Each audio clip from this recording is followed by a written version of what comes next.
Assalamualaikum warahmatullahi wabarakatuh. Alhamdulillahi hamdan wa syukranillah. Wa sallallahu ala nabiyyina Muhammad wa ala alihi wa ashabihi wa man walah. Para pamirsa ingkang dipun rahmati Allah taala, saksampunipun kita memuji kanthi tahmid dumateng Allah taala, ugi ngunjukaken sholawat kagem Rasulullah sallallahu alaihi wasallam. Sesarengan kita badhe murojaah setunggalipun perkawis ingkang gati, inggih menika wonten ing alam donya menika Allah sampun damel ukuranipun kabegjan wonten ing alam donya menika ingkang nemtokaken panggesangan kita mengke begja menapa boten wonten ing akhirat. Saking panggesangan kita teng alam donya niki inggih menika akhiripun. Saengga kados ngendikanipun Rasulullah sallallahu alaihi wasallam, panjenenganipun paring dawuh innamal a'malu bil khawatim. Sak temene ngamal-ngamal iku gumantung akhire. Sahingga panggesangan kita menika sae botenipun dipun ukur wonten ing akhir panggesangan kita nalikanipun kita seda. Menapa akhir kita menika husnul khotimah, menapa suul khotimah, menapa akhiripun menika akhir ingkang sae husnul khotimah, menapa naudzubillah akhir panggesangan nipun tiyang menika suul khotimah, akhir ingkang awon. Sehingga menawi tiyang menika akhir panggesanganipun teng alam donya menika nembe nglampahi kesaenan-kesaenanipun, ateges tiyang menika husnul khotimah. Sehingga sagedipun mangertosi pilih tiyang menika badhe pikantuk kabegjan kamukten wonten ing akhirat. Sehingga nggih awit saking pentingipun menika Allah Subhanahu wa taala paring dawuh wonten ing surat Ali Imran ayat 1 sekali, ya ayyuhalladzina amanu taqullaha haqqa tuqatih wa la tamutunna illa wa antum muslimun. He wong-wong kang padha iman takwa awakmu kabeh marang Allah kanthi sak temen-temene sak tenan-tenane takwa.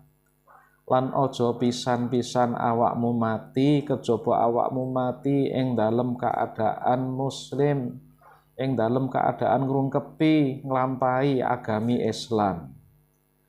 Nggih awit saking kita mboten mangertosi kapan kita menika badhe ngalami kematian kita. Akhir uripe awake dhewe niku kapan kita mboten mangertosi, sehingga sagedipun inggih menika wonten ing dinten-dinten kita kedah nglampahi Islam kita kedah nindakaken ngamalan-ngamalan soleh ingkang mbuktekaken keislaman kita. Sebab ngendikanipun Imam Ibnu Katsir rahimahullahu taala, panjenenganipun ngendikaaken man asya ala syai'in mata alaihi. Sapa kang dheweke biasa kalawan salah swijining kebiasaane nalikane uripe, mongko dheweke bakal mati ana ing kebiasaane. Sehingga tiyang menika sedanipun apik napa elek gumantung kebiasaanipun, dinten-dintenipun ingkang dipun lampahi sae menapa awon. Anggih awit saking menika penting sanget kita nglampahi menapa ingkang dipun lampahi dening Rasulullah sallallahu alaihi wasallam. Pilih Anas bin Malik ngendikaaken radhiyallahu taala anhu, Rasulullah sallallahu alaihi wasallam menika ngathah-ngathahi ndedonga, lan isinipun donga menika menawi dipun kabulaken kalian Allah Subhanahu wa taala ing saben-saben dinten kita badhe enteng nglampahi ibadah. Menawi saben-saben dinten kita enteng nglampahi ngamal soleh, kita badhe pikantuk husnul khotimah ingkang nemtokaken wonten ing panggesangan kita. Donganipun hadirin wal hadirat ingkang dipun rahmati Allah taala. Inggih menika kados ingkang dipun riwayataken dening Imam Muslim saking Abdullah bin Amr bin As radhiyallahu taala anhuma pilih Rasulullah sallallahu alaihi wasallam ngathah-ngathahaken donga ya musarrifal qulub sarrif qulubana ala taatik.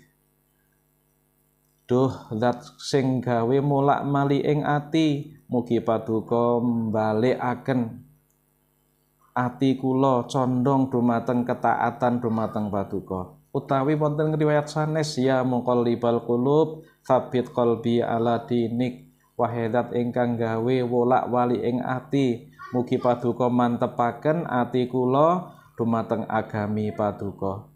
Sehingga donga menika senjata kita. Tiang ingkang kepingin husnul khotimah, monggo kita nderek Rasulullah sallallahu alaihi wasallam ngathah-ngathahaken donga niki ya musarrifal qulub sarrif qulubana ala taatik utawi ya muqallibal qulub tsabbit qalbi ala dinik. Sehingga sinten ingkang dipun kabulaken donganipun, mugi-mugi kita dipun kabulaken donga-donga kita badhe enteng lampahi agaminipun Allah ngantos kita pinanggih husnul khotimah ingkang nemtokaken wonten ing akhirat kita badhe pikantuk kamulyan karahayon wonten ing mriku. Mekaten kirangipun nyuwun pangapunten ingkang kathah. Assalamualaikum warahmatullahi wabarakatuh.